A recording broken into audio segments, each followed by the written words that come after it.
Bien, estamos en un nuevo capítulo de nuestro ciclo de entrevistas, un congreso para el nuevo Chile que estamos organizando desde la Fundación Nodo 21.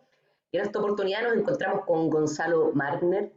Gonzalo es un militante, un dirigente político con una larga trayectoria en la historia social y política de nuestro país y actualmente es candidato a senador por la región metropolitana. Él va como independiente en el Pacto a Prueba de Dignidad.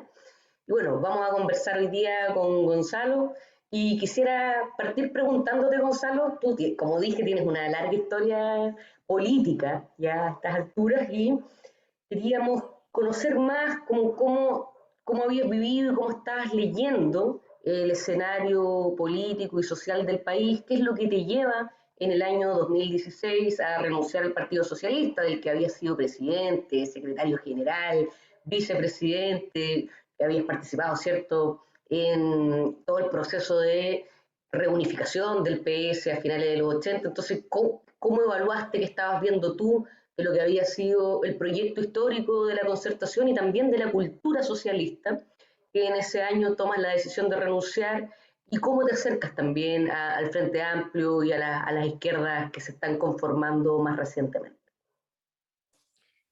En primer lugar, muchísimas gracias por la invitación. Eh, Entiendo que la Fundación está haciendo, ¿verdad? Y tú misma, una serie de entrevistas para tener todo el espectro y tratar de identificar la complejidad de la conformación de la izquierda hoy día. Lo que te puedo decir es que la izquierda siempre ha sido compleja. Ajá, te lo dice alguien.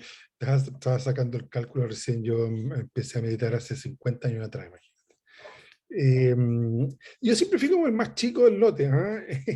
En todas las instancias, pero ahora no, pues ahora ya soy, cada vez que voy a una reunión me miro para los lados y resulta que soy como, si no el más viejo de los más viejos. Bueno, pero así va la vida. El hecho es que efectivamente, ¿qué te puedo decir? Em, dos cosas anecdóticas. Digamos. Cuando a mí me dicen, ¿y usted qué opina de que no son 30 pesos, son 30 años? Yo digo, no, no, no, son 50 años. No son 30 pesos, son 50 años. Y en segundo lugar, hoy día hay una ex compañera del colegio, no muy amiga mía, me escribe en una cosa que escribe en Facebook, dice, sigues igual, qué horror. ¿Eh? Entonces, efectivamente, yo me siento en lo personal con los mismos valores, las mismas motivaciones que hace 50 años cuando estaba terminando el colegio y empecé a actuar en política.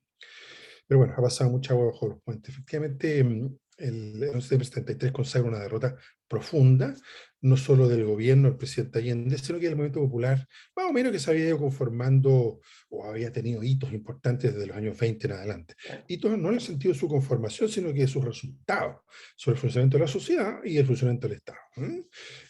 La República Mesocrática es la que también se derrumba.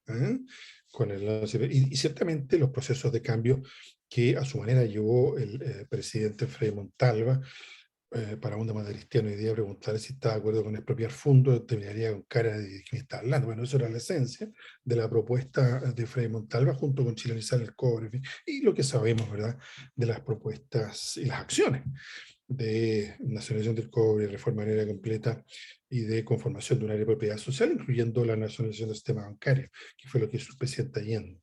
Ese proceso sufrió una abrupta derrota y el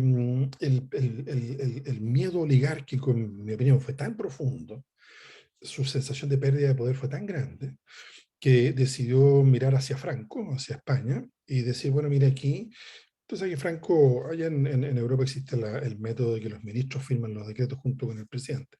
Entonces Franco dijo, no, no, no, yo aquí, yo firmo yo no, porque yo respondo, dijo Franco, ante Dios y ante la historia. Bueno, empujada por Jaime Guzmán Pinochet, efectivamente, decidió que él no tenía por qué responder ante ningún espacio institucional democrático, ni siquiera los más tradicionales del Estado chileno, de su forma democrática, o más o menos democrática. Hago este prolegómeno que evidentemente por todos conocido, para afirmar lo que podríamos llamar las tendencias estructurales del proceso chileno. Entonces, la lucha contra la dictadura fue muy terrible, extremadamente dura, Entonces, cuando hay gente que dice, ¿tú qué hiciste? Entonces yo digo, oye, mira, perdona, pero no es por nada, pero mi generación tuvo que luchar, no tuvo nada que ver con el golpe. Yo tenía 16 años, me alegó tuvimos que luchar durante 17 años contra una dictadura. Bueno, para alguna gente eso no es nada, por supuesto, no hay problema. Bueno, será, porque la vamos a hacer. Lo que pasa es que entre medio murió mucha gente, ¿no? Y hubo sacrificios humanos muy enormes. Entonces, un poquito de reconocimiento no vendría mal. No lo digo respecto a mí, sino que a mi generación. Luego, una transición en la cual la izquierda tuvo que tomar una serie de decisiones muy complicadas, muy duras. El tema de la salida insurreccional. La salida insurreccional fue intentada, primero por el MIR, después por el MIR y el PS, digamos, después por el Partido Comunista, la conformación del Frente Patriótico, en fin. Y eso se tradujo ni más ni menos que en el atentado contra Pinochet, o sea, no fue una cosa así que tuviera expresiones marginales, fue una estrategia que además tenía el apoyo de una superpotencia, la Unión Soviética, y con desembarcos masivos de armas, digamos. O sea, no era un episodio, digamos. Y al mismo tiempo, la izquierda revolucionaria, que se agrupaba alrededor del MIR, de una parte del PS, de una parte del MAPU, una parte de la izquierda cristiana, tuvo que ir tomando decisiones respecto a su estrategia y fue mucho más sensible a la idea de que no se podía derrotar un ejército prusiano que no tenía nada que ver con el ejército de Batista ni con el de Somoza, al estilo del foco guerrillero, porque en el fondo era eso, ¿no? Y entonces fue la idea de la insurrección de masa, y esa insurrección de masa no es que tampoco fuera un invento, que eso ocurrió de una manera que no ha sido suficientemente recogido, en mi opinión, por la historia, en el proceso impresionante de las protestas entre el 83 y el 86. Y hasta ahí íbamos nosotros en eso, ¿eh? Y la izquierda chilena iba por el lado del foco y de la lucha armada y por el lado de la insurrección de masa, digamos. Y de repente se nos produce la contradicción entre las estrategias, ¿eh? El atentado contra Pinochet hecho por el PC y el Frente genera un retroceso tremendo de la movilización popular, fruto de varias circunstancias, de su propio agotamiento, y se genera una situación muy complicada. Y ahí emerge esta historia institucional. La dictadura chilena es curiosa, ¿eh? Respecto a la brasileña, respecto a la argentina y otras, ¿verdad?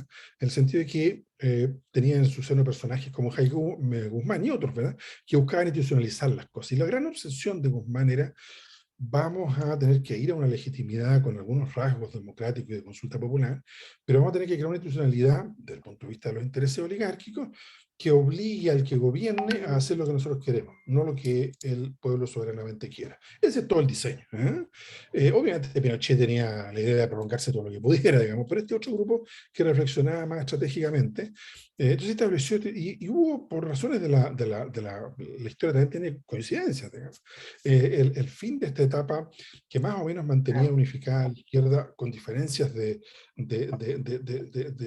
métodos de lucha, de salida contra la dictadura, pero más o menos la manteníamos con un cierto grado de unificación. Y ahí aparece la dimensión institucional y ahí tuvimos que decir, a ver, ¿nos metemos o no nos metemos en esto? Hubo quienes, sobre todo yo diría todos los que alguna vez dijimos, bueno, la lucha armada es una opción en Chile, y nos dimos cuenta que era un error de diagnóstico respecto a la historia del movimiento popular y respecto a la conformación del Estado chileno y de la geografía chilena. Fuimos los que más rápido dijimos, sí, más bien intentemos por este lado. Yo o sea, estamos llenos de descalificaciones de la izquierda, pero en esa época eran terribles, ¿eh? Vendidos, amarillos, se metieron al sistema, van a validar el fraude de Pinochet. Y nosotros, los que estábamos en la otra tesis, decíamos, el espacio de lucha de masa electoral es aquel en el que mejor se desenvuelve el movimiento popular. La lucha armada contra un ejército prusiano de 60.000 hombres no es exactamente donde somos fuertes, ¿eh? Y ese fue el razonamiento, pero fue una discusión muy dura, y finalmente nosotros tuvimos éxito en que efectivamente se pudo convocar masivamente, sin las protestas previas eso no hubiera ocurrido, ¿eh? A mí la historia de que le ganamos a la dictadura con un lápiz y un No papel le vi me un parece... papel, claro. O sea, está bien, una imagen retórica, no quisiera, ya, pero históricamente, por Borra la fuerza del movimiento popular que lo analítica, permitió. lógico. Es el movimiento popular que en una situación cuasi insurreccional entre el 83 y el 86 llega con una conformación y una fuerza que permite lo que no ocurrió en el 80, ¿eh? Que también hubo un plebiscito. Entonces se llega al plebiscito del 88 con una fuerza acumulada y una izquierda recompuesta que ha rediscutido sus cosas. Y en función de eso entonces se inicia este proceso de la transición. Y ahí yo creo que nosotros nos equivocamos muy profundamente. en mi percepción. Que es lo que me lleva, tú me preguntaste por qué me salí del PS el 2016, tiene que ver con los errores que nosotros cometimos, yo incluido, en los debates del 89, 90 en adelante. ¿Cuáles serían esos Cuento corto, errores, Gonzalo? claro, cómo no. Por eso cuento corto, digo, porque es un cuento re largo. En los próximos días Jorge Herrera te va a presentar el segundo tomo de sus memorias, eso lo voy a comentar. Y uno Perfecto. revisando, la verdad, es un proceso re complejo, pero tratando de hacerlo así bien acotado. ¿Qué es lo que, qué es lo que ocurre? Había un tema, hubo una discusión sobre la permanencia de Pinochet en la comandancia en jefe. Lagos, a quien se critica mucho, yo a esta altura de la vida soy como el único que defiende a Lagos en Chile, lo hago a mucha honra, yo tengo críticas, siempre tuve, nunca fui a su círculo cercano, me parece que se habla de él de una manera completamente injusta y por no decir ridícula. Lagos efectivamente tuvo una muy agria discusión con él en la decisión final sobre los pactos. Porque los acuerdos secretos de la transición, ¿qué secretos? Si fueron 54 reformas de la Constitución, ahí no hubo secreto alguno, fue completamente público. Otra cosa es que hubiera cosas equivocadas en ese acuerdo, que es lo que yo trato de sostener, pero el secreto no fue. Bien, el hecho es que se produce una discusión muy agria, y ahí entonces en ese tema, como también tuvimos en el caso del PS, ¿no es cierto?, un debate muy fuerte con Andrés Saldívar sobre la orientación económica, habíamos pactado un programa y Alejandro Fox en la primera entrevista habla de otra cosa. Entonces, en el tema de Pinochet y el tema del modelo neoliberal, ni más ni menos que los dos nudos, ¿verdad?, de la continuidad dictatorial o del proyecto de continuidad dictatorial de Jaime Guzmán, y más o menos de Pinochet, un personaje un poco distinto, corresponde a otra realidad, pero el diseño oligárquico, estratégico a largo plazo, tenía esos dos nudos, la mantención del poder de veto militar y la mantención del poder de veto institucional de la minoría oligárquica. Y en eso nosotros no fuimos suficientemente firmes, lo cual hubiera significado la ruptura de la coalición que habíamos armado. Así Tempranamente. es, muy temprano. Entonces, quiero que se entienda que no era fácil. Y nosotros optamos por no romperla.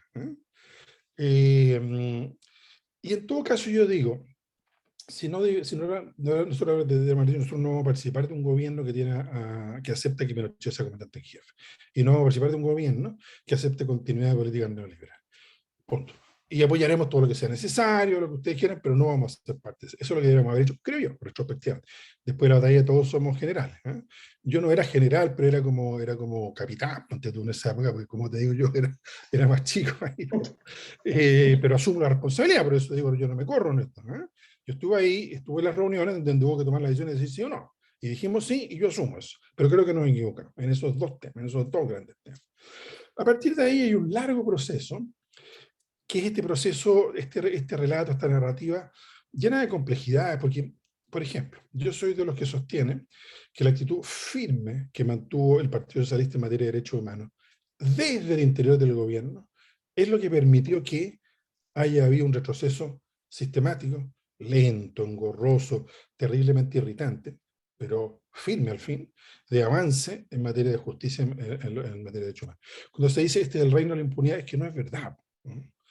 Hubo 30 generales sometidos a juicio. Pinochet fue sometido a juicio, fue declarado demente luego por la Corte Suprema. Pero aquí había 30 generales presos. Y en este momento no sé la cifra exacta, pero hay más de 100 personas presas en Punta Peuco. Entonces, ¿y eso quiénes son? Krasnov y todo el núcleo central de la DINA. ¿Cuántos de los jefes de la DINA y los torturadores murieron en la cárcel? Casi todos. Entonces, no creo que tenga mucho sentido desconocer esa parte. Yo entiendo que un gramo de impunidad ya es suficiente para decir que es atroz y hay que denunciarlo. Yo lo comparto, auténticamente. Pero de ahí a decir que ha habido cero capacidad, ¿no es cierto?, de hoy día ningún joven oficial que está en la escuela militar puede hacer abstracción de que si se le ocurre meterse en un golpe de Estado y torturar gente, entonces no le va a pasar nada. Más bien, sabe que lo más probable es que, y eso es el hecho histórico esencial, porque desgraciadamente las muertes y los sufrimientos no los podemos revertir. De modo tal entonces que esos fueron, yo creo, los dos grandes errores. Y hubo un largo periodo. Hubo avances en la creación de empleo, pero precarios. Hubo avances en los indicadores sanitarios, esperanza de vida, disminución de la mortalidad infantil, pero precario. Y así, La pobreza, ahí sí, La pobreza baja, pero al mismo tiempo Aumenta la la desigualdad. desigualdad se mantiene tremenda. ¿Te fijas o no? Yo creo que en eso hay más o menos un bastante amplio consenso en la izquierda, ¿eh? Salvo alguna gente que encuentra que es todo malo, que los 30 años, los 30 pesos, y que nosotros somos iguales como a mí me han dicho, ¿eh? No, tú eres igual a Pinochet. Y dice, ay, me voy a hacer, los que luchamos y que tenemos gente que es muy cercana que dio la vida, somos iguales a los que nos reprimieron. Bueno, será, bueno, gente así ahí habrá siempre. Pero el hecho práctico es que hubo un largo periodo, estos 30 años, llamémosle de historia ambivalente. Ni se pudo restaurar el orden oligárquico a la manera neoliberal pura, ni se pudo avanzar un Estado social de derechos, que es un poco la gran tesis nuestra, digamos, de la renovación socialista. De modo tal entonces que tenemos esta situación híbrida que tenía que estallar en algún momento, ¿eh? Y hubimos quienes, el estallido social fue el 2019, pero yo el 2016 dije hasta aquí no me llego. El tema siempre me preguntaba, ¿y por qué estiraste tanto el chicle? Y ahí uno no tiene mucha capacidad de respuesta, te digas tú. Hay cuestiones emocionales, cuando uno ha sido parte, en mi caso, durante 30 años de una organización política, ha sido secretario general, vicepresidente, presidente, pero más que los cargos, el vínculo diario de la vida, ¿ah? En una organización, con su gente, con sus afectos. ¿Ah? Romper es muy duro. ¿Ah? Yo salí de toda responsabilidad direccional en el año 2005. ¿Ah? Yo me hago cargo de todo lo que dice acá, pero hasta el 2005 nomás, porque de ahí yo entré en disidencia profunda, radical, completa. Es cierto que ocupé algunos cargos hasta el 2010, pero bueno, entonces ya el 2006 dije no. Y yo diría que fue esencial ahí ver el avance en el PS de la lógica clientelar, al punto, la despolitización, ya nunca más se discutía programa, nunca más se discutió política. El tema era ocupación clientelar del Estado. Es duro decirlo así, No, y para mí claro. es muy dramático en lo personal, porque es un fracaso, o sea, mío, chocho, ¿no? Pero así fue, se transformó en un poco el PRI mexicano, en la historia de la Revolución Mexicana, que se transforma en el PRI, guardando todas las distancias, las diferencias y algo de eso, muy doloroso. Pero cuando uno ve que ya no es solo clientelismo, sino que connivencia con el narcotráfico en ciertas zonas de la ciudad de Santiago, entonces ya me dicen, no, yo esto sí que no. Y me fui no, del PS. Hasta ahí, hasta esa, un poco larga la respuesta, pero esa es la razón por la cual me salí del PS el 2016. Perfecto, Gonzalo. Y bueno, te sales del PS, pero seguiste activo políticamente. Hoy estás como candidato a senador por la región metropolitana en el Pacto de Apruebo Dignidad. Entonces, ¿cómo ha sido tu vinculación con el mundo del Frente Amplio, con este mundo también de esta nueva coalición que es Apruebo Dignidad? ¿Cómo llegas ahí? Y digamos, ¿cómo estás viendo también esta nueva posibilidad histórica, esta nueva coalición? Tú acabas de mencionar un problema que es bien complejo, que es finalmente cómo la ocupación del Estado termina corroyendo los proyectos políticos, terminan convirtiéndose los partidos, las coaliciones casi en agencias de empleo, digamos, para llenar y repartir distintos cargos. Estamos a puertas, hay una posibilidad de que Apruebo Dignidad sea gobierno y por lo tanto tiene posibilidades históricas, tiene también amenazas y peligros. Entonces, desde tu experiencia, ¿cómo estás viendo la conformación de este nuevo bloque, de esta nueva coalición de izquierda y cómo ves sus posibilidades, sus tareas históricas y también las amenazas que se ciernen sobre la posibilidad de ser gobierno? Sí, para la pequeña historia, pero que a veces es bien importante, el presidente de la Fundación 91, Carlos Ruiz, ¿verdad? Carlos sigue siendo presidente de la Fundación, ¿no? No, ahora actualmente es Camila Miranda la presidenta de la fundación. Allá. Pero lo fundó Carlos, ¿verdad? Claro. Entonces, bueno, lo que quería contar es que un día me fue a ver Carlos Ruiz, era presidente del Partido Socialista, y me llevó un montón así de revistas, que se llamaban La Zurda. Entonces, como a mí me eché en y ahí yo conocía, este debe haber sido el año 2003, ponte tú, Ya.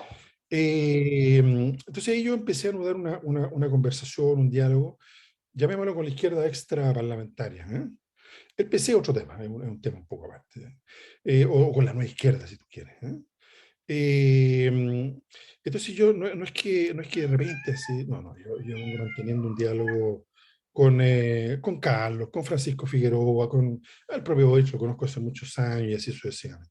De modo tal, con la Javiera Toro, en fin, toda la gente que tú ubicas del entorno de la propia fundación.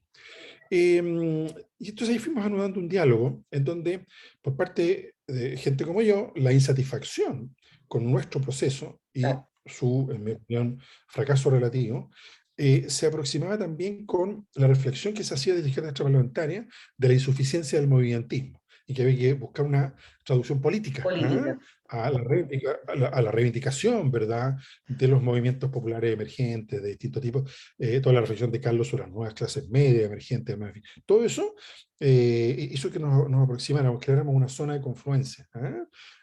Desde dentro, saliéndose, y desde fuera, entrando, no en el sentido de claudicar ni nada, sino que entrando a la política en lo claro, que la esto tiene de política, a la específico. lucha institucional, pero, Institucional, digamos. Exacto. La política obviamente va mucho más allá que lo institucional, pero convengamos que sí, tiene sí, el espacio institucional uno de esos lugares privilegiados, ¿verdad? Con lo cual, a mí se me hizo muy fácil. Entonces, bueno, poca gente sabe, pero si tú pinchas ahí en internet la página web del Frente Amplio, aparece una declaración de principio, aparecen 5 puntos. Pero esos 5 puntos los redacté yo, con la Karina Oliva, fíjate tú, y otros compañeros más, ¿eh? Eh, Luego intervino ahí una serie de gente diciendo así, no, pero no queremos nada con ustedes, por las personas que veníamos estamos del hablando proceso año de lectura 2016, 2017, ¿no? 2016, 2016 exactamente, sí. Porque en enero de 2017 se arma el Frente Amplio, si no Claro, entiendo mal, y esto, sí, toda la segunda mitad del 2016, en donde yo ahí ya conocía mucha más, a todo el resto de la gente del Frente Amplio, digamos. Y ahí eso no funcionó porque hubo una decisión generacional que yo respeto, me parece que fue un error, pero bueno, los procesos son lo que son y no hay que acelerarlos tampoco. Y entonces ahí se dijo, no, ustedes no, en fin, que sí, porque esto complica, muy bien, ya. Entonces vienen de no la se podía. concertación, sí, Sí, exactamente, que sí. Lo cual no era el caso ya, porque habíamos roto, ¿no? Varios ex socialistas que andábamos en eso. Pero bueno, en fin, eso fue una parte del proceso. Y por lo tanto yo he estado en este proceso, de verdad, de conformación, de rearticulación de la izquierda. Yo fui un firme defensor y volvería a serlo de la alianza de la izquierda con el centro político, con la base cristiana concretamente, y el Partido Radical, porque creo que en circunstancias de dictadura era lo que había que hacer. Solo pequeño detalle es que la dictadura terminó hace 30 años, entonces ya. Quiere decir que entonces lo que uno llama hacer de necesidad virtud. Eso era una necesidad, pero no era una virtud. Si es que se tiene un programa de transformaciones sustanciales, estructurales de la sociedad. Entonces, si la circunstancia fuera la misma, yo lo haría de nuevo, pero nada que ver hoy día. Ese es todo el argumento. Pero ¿cómo tú? No, es que así no es. Las circunstancias de una época no son las circunstancias de otra época. Y las circunstancias de la época actual son la recomposición de la izquierda. ¿Significa eso una izquierda sectaria, incapaz de actuar a la institución, incapaz de pactar con el centro político democrático ciertas cosas? Claro que no, pero una izquierda. Yo alguna vez tuve ocasión de conversar con Teillier, con Guillermo Teillier, las circunstancias de la transición. Mientras el PS pasó de la radicalidad política de los 60 a una cierta moderación, el Partido Comunista pasó de la moderación hacia la radicalidad política y nos cruzamos en el camino y la transición fue con izquierda dividida. Y se comprenderá bien que el PS por un lado, el PC por el otro, debilita a la izquierda. Y eso hizo que la transición se fuera mucho más a la derecha claro, eran los de lo que dos podría partidos ser. estructurantes de la izquierda Exacto. histórica. ¿Eh? Exacto. Y totalmente divididos. O sea, no por cuestiones arbitrarias, sino porque estábamos en políticas muy distintas, entonces no había mucho cómo componer. Siempre se mantuvieron los diálogos, siempre, siempre. Pero no había mucho cómo componer, digamos, un cuadro común. Ese cuadro común ahora ya está para recomponerse. En lo personal, bueno, el Frente pues, siguió con este enfoque más generacional. Entonces yo, manteniendo una condición de independiente, me fui aproximando a este esfuerzo que se construyó alrededor de lo que se conoce como Chile Digno, alrededor también de la candidatura de Daniel Jadwe. Jadwe. Jadwe aparece como un tipo duro, no sé qué, pero él tiene una personalidad que lo lleva a convocar. Entonces, efectivamente, él me invitó a trabajar en su programa. Yo lo pensé y dije, bueno, sí, ya que estábamos en esta idea de recomponer la izquierda, eso tiene que incluir al Partido Comunista. Si un liderazgo que emerge del Partido Comunista a uno lo invita a trabajar, yo feliz, porque yo anticomunista no soy. no soy comunista, pero tampoco soy anticomunista. Y de repente me encontré en esta campaña de las primarias con un anticomunismo insólito, de un montón de gente que yo no me imaginaba. Bueno, yo no soy anticomunista. Entonces trabajé muy bien con Daniel Jauregui y ahí se armó una convocatoria bien compleja, ¿eh? Porque tiene elementos, personas que vienen de la sociedad civil de distintas causas, gente que viene de organizaciones políticas, muchos grupos que se desprendieron del Frente Amplio. Entonces fue una experiencia súper interesante y ahí se pactó algo que a mí me pareció estratégico, que fue pactar, que aunque perdimos nosotros, digamos, pero fue estratégico el pactar a prueba de dignidad, es decir, una reunión de la nueva izquierda con la vieja izquierda, aunque todavía no completa, pero con una posición clara de buscar transformaciones en Chile. Y los liderazgos, bueno, se dirimen democráticamente. A mí me parece impecable como proceso, ¿eh? Nosotros perdimos ahí y quedamos un poquito molestos por la argumentación de algunos del Frente Amplio, que fue una argumentación en muchos casos anticomunista y en otros casos de tomar simplemente lo que la derecha nos atribuye a nosotros, a la izquierda en general, como válido, cosa que le está pasando ahora al propio Frente Amplio. Pero bueno, eso es otra conversación. El hecho es que estratégicamente sí vamos hacia, y estoy muy contento de eso, hacia la reconfiguración de la izquierda, esta expresión de coalición que es a prueba de dignidad, que tiene la mayor parte de la vieja izquierda, sino en las dirigencias, sí en los votantes, y a la nueva izquierda, ¿eh? Y disputando el poder de la sociedad, porque la crisis de este largo statu quo, este largo equilibrio que es institucional, pero que es ideológico y que es de evolución de la sociedad, que se rompe en octubre del 2019, se rompe. A mí la palabra estallido no me gusta, yo prefiero hablar de rebelión social o popular, pero se rompe un equilibrio. Y en esa ruptura de equilibrio, por la fuerza de las cosas, emerge esta alternativa de izquierda que obviamente, así como en el 89 era evidente que la masa cristiana era un 30% del electorado y de la sociedad, y nosotros, sobre todo con la izquierda dividida, éramos menos, así de simple, no había que hacer mucha investigación para darse cuenta de eso. Bueno, hoy día es evidente que esta izquierda reconfigurada, y en proceso todavía, es el 30%, y el centro político es mucho menor.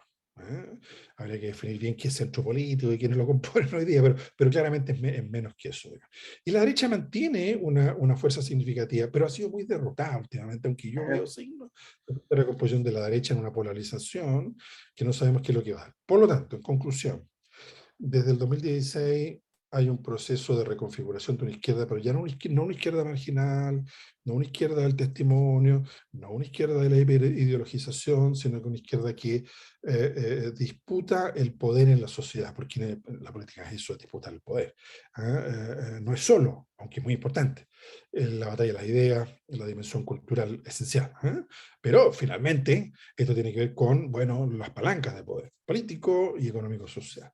Claro, En eso estamos Gonzalo, tú trabajando. has mencionado como en este proceso de recomposición de la izquierda, a las izquierdas históricas, las nuevas izquierdas que han emergido en el ciclo de luchas antineoliberales, por decirlo de alguna manera, pero también a partir de la revuelta popular, hay sectores del pueblo chileno y del campo popular que comienzan a organizarse y a buscar autorrepresentarse por fuera de las izquierdas históricas, por fuera de las nuevas izquierdas, muchas veces en oposición también. Estoy pensando en lo que fue la experiencia de la lista del pueblo, que con todas sus dificultades actuales, de todas maneras, logró emerger políticamente a la elección de convencionales. Estoy pensando también en el mundo de los movimientos sociales que fueron en listas por fuera de Apruebo Dignidad. ¿Cómo ves tú la posibilidad de articulación también con ese otro mundo social, popular y las izquierdas políticas, tanto históricas como nuevas izquierdas? Que nosotros creemos que debiera ser un horizonte, pero nos gustaría saber cómo estás viendo esas posibilidades de articulación más allá, digamos, de una idea de un nuevo bloque histórico popular. Sí, cómo no. Mira, yo creo que la situación de hoy día en Chile es completamente distinta que respecto a cualquier otra etapa, sobre todo la historia política reciente de Chile. Pero hay ciertas continuidades también. No hay proceso en América Latina, en Chile y en general en el mundo, en donde las izquierdas se fortalecen como opción de gobierno o se estructuran como que no tengan en simultáneo una tensión con un mundo extrainstitucional y, si Ujú. se quiere, esencialmente social y autodeterminado y autoorganizado. Y a mí eso no me molesta en absoluto. De No, hecho, claro. yo me inicié en política en esa lógica. Yo no entré a militar. Primero estuve ahí en unos trabajos voluntarios en el PE, la JS, qué sé yo, pero encontraba medio raro que el Partido Socialista tuviera un discurso revolucionario cuando su líder principal, que era Salvador Allende, tenía un proyecto de vía chilena al socialismo, con vino tinto y empanadas. Entonces no me calzaba. Entonces yo fui militante del MIR, efectivamente, porque me parecía que sí, se trataba de hacer la revolución. Bueno, era un poco raro estar en gobernando y en el Parlamento. Bueno, y el hecho es que, pero ese era un razonamiento un poco simplista, las cosas obviamente eran más complicadas. A lo que voy, a mí no me molesta, por esta historia que te cuento, no me molesta para nada que haya siempre una efervescencia autoorganizada en la sociedad con posturas de izquierda, que estén, cualquiera sea el tema específico, ¿no? A veces son, lo que sí yo encuentro distinto, fíjate, en esta etapa de la vida del país, es que hay más organizaciones con causas, ¿no? Por ejemplo, en la causa de la vivienda. Es cierto que siempre hubo movimientos pobladores, pero eran más articulados políticamente. Ahora hay expresiones que también igual tienen alguna articulación política, pero hay expresiones de lucha urbana que agrupan personas por esa causa, ¿eh? La lucha Claro, por la contra las vivienda. inmobiliarias, ¿no? Y fantástico. Luego, yo he tomado ahora conocimiento, he visto, me he aproximado a todo este movimiento a propósito del cannabis, ¿ah? Y del uso medicinal y recreacional del cannabis. Yo soy contrario, ¿no es cierto?, al prohibicionismo en materia de sustancias, ¿verdad? Que creo que cada cual es libre de usar las que mejor le parezca. Y en materia de salud, ¿no es cierto?, bueno, habría que prohibir el alcohol, el tabaco y todas las comidas que le hacen mal a la salud. Entonces, bueno, no terminaríamos nunca. Dicho lo cual, me ha impresionado mucho, fíjate, ¿eh? Ver cómo hay mucha gente que se ha organizado a propósito de defender las personas que son hoy día perseguidas por la policía, por la fiscalía, por jueces, ¿no es cierto? Porque por el autocultivo, una cosa, hay unos casos insólitos, y son de violación de derechos humanos simplemente, ¿eh? Y de persecución, una cosa impresionante. Entonces también hay gente que se ha agrupado alrededor de esa causa. Y así, bueno, y como no siempre están los sindicatos, se nos olvidan como si no existieran, pero existen, ¿eh? Y obviamente los sindicatos tienen sus dimensiones específicas, aunque siempre la tradición sindical en Chile ha sido sociopolítica. Entonces, que haya esa autoorganización, esa autonomía, incluso esa crítica, incluso esa acerba crítica a la izquierda institucional, a mí me parece bien. Siempre será un llamado. Entonces, cuando se dice, bueno, pero hay que articularlo, sí, no, por los razonamientos que te estoy haciendo, ¿eh? Porque también tampoco se trata de manipularlo. Entonces, mandémonos militantes a los grupos que están alrededor de los asuntos de vivienda para que los controlemos, ¿eh? No, tampoco es la idea. Sí, dialogar con ellos, estar en diálogo permanente. De hecho, en Chile Digno logramos bastante de eso, fíjate, ¿eh? Esta cosa sociopolítica, ¿eh? Ahora, claro, a la hora de los acuerdos electorales duros y no sé qué, y la negociación de programas, ¿eh? La política institucional más tradicional, que no por tradicional es menos existente, no sé si me explico, y es una dimensión. Entonces no es cuestión de decir, no, a mí no me interesa eso, chuta, ojalá que te interese, porque si quieres solucionar el problema de vivienda, algo hay que hacer con la política pública de vivienda, el uso de los suelos y así sucesivamente, ¿verdad? Bien, entonces, sobre mi respuesta a tu pregunta es, sí tiene que haber estos distintos espacios. La izquierda política, más allá de su orientación específica, tiene que tener siempre un contrapeso social. Y si es autoorganizado e hipercrítico, mira lo que te voy a decir, mejor todavía. Muy bien, Gonzalo. Y vamos con la última pregunta ya de esta entrevista que tiene que ver con tu candidatura a senador y cómo estás viendo tú los desafíos que va a tener el próximo Congreso en pleno, que va a asumir en pleno proceso constituyente, que va a asumir con un nuevo gobierno. Entonces, ¿cómo estás viendo tú ahí los desafíos de la izquierda en el Congreso que se viene y que va, digamos, a empezar a funcionar en este contexto tan particular que va a ser todavía un proceso constituyente en pleno desarrollo y un próximo plebiscito de salida, etcétera? ¿Cómo lo ves? Sí, cómo no. A ver, eh, como yo he tenido roles en otras épocas de la vida del país, creo que no corresponde, sobre todo cuando en mi caso tengo esa visión autocrítica que te mencioné, no corresponde que uno esté reivindicando un rol de primer plano ni de protagonismo. ¿Ah? No, pastelero tus pasteles, cada uno, hay ciclos en la vida política. Entonces no estaba para nada en mi idea. Yo soy profesor universitario, soy feliz en eso y participo en política, ¿eh? Pero desde esa condición. Entonces no estaba para nada en mis libros ser candidato, ¿eh? De hecho, yo nunca he tenido un fervor particular por el Parlamento, ¿eh? Siempre he estado relacionado con el Parlamento desde el ángulo más bien o de la sociedad o desde el Ejecutivo. Fui candidato una vez pero acompañando a Soledad Alvear para que no se nos quebrara la coalición que teníamos para que Michelle Bachelet, por primera vez en la historia de Chile, una mujer, fuera presidenta. Lo volvería a hacer, ¿eh? De nuevo, o sea, otra de las cosas que volvería a hacer, absolutamente. Lo bueno con Michelle Bachelet es que el juicio histórico o contemporáneo sobre su gestión es sobre su gestión, no sobre el hecho de que sea mujer. Y eso es un avance histórico de la izquierda chilena que yo defenderé siempre y a muerte. Bien, dicho lo cual, entonces, en un momento dado, de lunes X, ¿no es cierto?, se inscribió la candidatura y me llama por teléfono una persona a quien conozco hace tiempo y me dice, oye, mira, estoy trabajando con Carolina Olivo, Comunes, en fin, y ¿qué opinarías tú de acompañar a Carolina Olivo en una fórmula con Comunes, como independiente, al Senado? Entonces yo me quedé completamente plop. ¿Ah? Yo sé que estas son cosas que uno nunca le cree, digamos, pero bueno, es que queda que bien y que no bien también, pero fue exactamente así. Yo hice un par de llamadas telefónicas, entre otros a Daniel Jade, con el quien había estado trabajando, y entonces, chuta la cuestión, ¿no? En mi familia me retaron profundamente de cómo se me ocurría, qué sé yo. Entonces, ¿pero por qué? Si no, porque eso te expone. Entonces, ya, entonces uno tiene que balancear cosas en muy poco rato. Entonces llamé a la Karina y le dije, ya, vamos para adelante. Como yo la conocía, ¿ah? Ella me conocía, fue idea de ella, ¿ah? Y de su fuerza política. ¿Ah? Comunes ha tenido una política de invitar a una serie de personas de la sociedad civil o de la política, pero que no son militantes de Comunes, incluso como en mi caso, que no es militante tampoco del bloque del Frente Amplio, invitarlos a las candidaturas. Como yo sé que Karina Oliva va a sacar mucho más votos que yo, y que en el mejor de los casos los dos duplicaremos, entonces no estamos en competencia. Para nada, cero.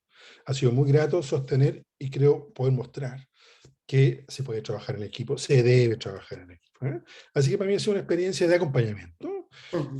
cada uno en sus roles, con su experiencia de los espacios respectivos, y ha sido muy grato, y para quien está, en fin, hasta en política y de alguna manera sigue estándolo, volver a la calle a exponerse justamente, que eso es, pues, sí. La política que no se expone, no sé cómo llamarla, no quiero hacer juicio absurdo, pero la política tiene que exponerse, y las personas que la encarnan, bueno, no queda otra, ¿no? Y no, pero ha sido una exposición súper positiva, ¿eh? Hay una buena mitad de gente en los metros, en las plazas, en las ferias, que lo miran a uno con cara o de indiferencia o de cierta hostilidad, pero la hostilidad ha sido baja, fíjate, ¿eh? En muy poquitos casos de situaciones así desagradables, al contrario. Ujú. Y si no, la gente, si no, amablemente dice, no, muchas gracias, en fin, pero realmente de manera bien amable, una buena mitad, que a veces dicen no creo en los políticos, lo que sabemos, como, y que digo una buena mitad porque sabemos que la abstención es más o menos esa proporción, ¿verdad? De los mayores de 18 años. Otra mitad recibe los folletos, en fin, y un grupo más bien pequeñito se queda conversando, ¿no? ¿Ah? Entonces, no, mire, sí, ay, usted, ya, y entonces, y vamos a conversar. Y eso para mí ha sido una experiencia fantástica de reconexión. Yo soy profesor de la Universidad de Santiago. A ese título estoy en contacto por razones de la pega, digamos, con la Universidad de Santiago. El 90% son jóvenes que son primera generación de la universidad. ¿Eh? No es una muestra representativa de toda la población, pero no es para nada un mundo de la élite tradicional, digamos, ¿eh? Y eso me permite a mí siempre tener un vínculo, y por último, gente joven, digamos. Entonces también no es que yo viva en una torre de marfil, ni mucho menos, pero esta campaña me ha servido para una reconexión más profunda. ¿Cómo veo el asunto? El asunto lo veo difícil. Hoy día salieron dos encuestas en donde sale ganando Kast, tanto en primera como en segunda vuelta. Por primera vez aparece ganando en segunda vuelta. Hay un trasfondo autoritario, o sea, hubo la etapa de la protesta social, del plebiscito del 25 de octubre del 2020, los estupendos resultados de la convención y de gobernadores, pero parece haber una vuelta de péndulo, hacia una mayor demanda por autoridad, estabilidad. yo en eso no hago juicios de valor. Que alguien quiera que el entorno no sea amenazante, es respetable. ¿Qué quieres que te diga? No es un asunto. Y que alguien diga aquí falta autoridad, con la evidente ausencia de autoridad de este gobierno y del presidente de la República, Piñera en particular. Entonces, Piñera acaba de comandante de jefe del ejército a un general que le dijo, cuando él se declaró en guerra, el general le dijo, no, yo no estoy Es en que yo no guerra. estoy en guerra. Yo soy una persona feliz, yo no estoy en guerra. En una sociedad normal, ese general, por el tema de la sujeción, ¿verdad? Del poder militar a la autoridad civil, que es de la esencia de la sociedad civilizada, porque si no la cuestión es a patar, ¿no? En una sociedad normal, ese general es destituido de inmediato por desmentir a la autoridad civil. Porque por último se puede decir, bueno, mire, a mí no me corresponde opinar en la materia. Ese es el libreto, ¿eh? Pero decir lo contrario, contradecir, es, con toda razón, él ha dicho sea de paso. Pero el punto de vista de la lógica republicana, de la institución republicana, aquí no hay autoridad, francamente. Aquí no ha habido 3 ministros de Hacienda. El año pasado, cuando había aquí con todos los apoyos, hicieron apoyos esmirriados. Este año, que es año electoral, se fueron con todo, generando un desequilibrio fiscal gigantesco. Entonces no hay autoridad, no hay orden. Entonces, desgraciadamente se está produciendo un cierto de un cierto vuelco hacia una demanda de estabilidad de autoridad. Y ahí sabemos que las cosas se ponen peligrosas y tenemos a este señor Kass, que es un auténtico neonazi, esa es la verdad. Yo lo conozco, he estado con él, no es una persona desagradable, ni mucho menos. Una persona educada, digamos, ¿eh? Pero uno lee su programa, las cosas que dice, y es la extrema derecha, ¿no? Sería largo decir, nada más en el tema de género, ¿no es cierto? Significaría una involución gigante, ¿no? Para mencionar un tema, y hay 25 otros temas más. Pues bien, entonces está difícil la situación. Evidentemente, cuando se recompone esta izquierda, y el liderazgo lo tiene la nueva generación, la neoizquierda, que tiene sus debates también, ¿ah? Entonces, el tema de lo que le pasó a Sebastián de Polo. Yo lo entiendo cuando él dice, vamos a meterle inestabilidad a Chile. Es una frase que él mismo se arrepintió, yo creo, al segundo de haberla pronunciado. Pero detrás de eso no es absurdo la tensión que está detrás. ¿Cuál es la tensión? La voluntad de cambio, por un lado. Una izquierda que no tiene voluntad de cambio no es izquierda. ¿Mm? Y el cambio no es sinónimo de crisis y de hecatombe, pero evidentemente tampoco es sinónimo de todo sigue igual, pues, si no, no sería cambio, ¿eh? Entonces, la expresión es, aquí hay cambios que son indispensables. Entonces, cuando la gente dice, ¿usted cree que hay cambios que son necesarios? Sí, todo el mundo. Oiga, pero usted está dispuesto a que, chuta, pero hagámoslo con calma, ¿eh? Eso se ve en todas las encuestas, depende de cómo se haga la pregunta, como sabemos, ¿verdad? Entonces la situación es difícil y esto va a requerir mucho liderazgo político. Yo el lunes pasado, bueno, ahí ya se supo esta historia de que está Gabriel Boric, ¿no es cierto?, con COVID, en fin. Yo estuve a pocos metros, no me acerqué ni conversé con él. De modo que, pero igual uno tiene que estar un poquito más recluido estos días para ver qué pasa. Bueno, pero lo que pasó ahí fue un muy buen discurso de Gabriel Boric. Yo creo que hubo una muy buena síntesis respecto a los valores y principios básicos que inspiran esta transformación y sus componentes específicos. ¿Eh? Porque las dos cosas de esto no es un recetario, una lista de supermercados, como se dice, vamos a hacer esto, otro, sino que tiene una visión, una convocatoria, un ethos, ¿verdad? Y creo que a mí, de los discursos que le escuchaba a Boric, que es un buen orador, me pareció muy completo y me pareció serio, sobre todo, me pareció muy serio. ¿Eh? Y entonces, claro, ahora viene una disputa sobre eso, sobre la seriedad de la crisis del país y la seriedad de las respuestas frente a esa crisis. Y hay que ganarle aquí a la tentación autoritaria, eso es. Perfecto.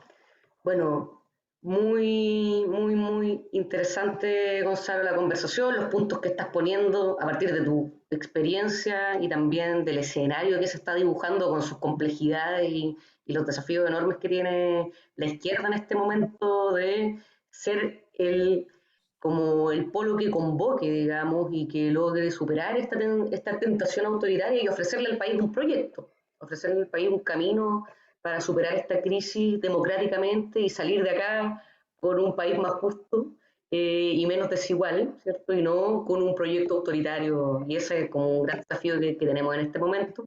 Así que te agradecemos muchísimo esta conversación, te deseamos también mucha fuerza y mucho éxito en lo que queda de campaña, en la elección. Y bueno, muchísimas gracias por esta conversación, por participar en este ciclo de entrevistas y por compartirnos tus reflexiones, tu historia, tu experiencia y, digamos, la mirada que estás teniendo sobre el escenario y sobre el ciclo político en el que estamos. Así que muchas gracias, Gonzalo, de parte Sí, de... yo te agradezco mucho. Creo que no nos dimos el espacio para más preguntas, contrapreguntas, porque voy aquí rápido. Y te das cuenta que el cuento es bien largo. largo y Quiero decir, complejo. y esas son las historias de la izquierda. ¿Ah? Por lo menos son entretenidas, nadie puede decir que son aburridas. ¿Ah? Exactamente. De modo No tal que algo falta, de no eso falta se complejidad. reflejó. Exactamente. Algo de eso se reflejó en esta conversación, así que te lo agradezco mucho. ¿Ah? Bueno, muchas gracias, Gonzalo. Nos vemos. Nos vemos. No encuentro acá.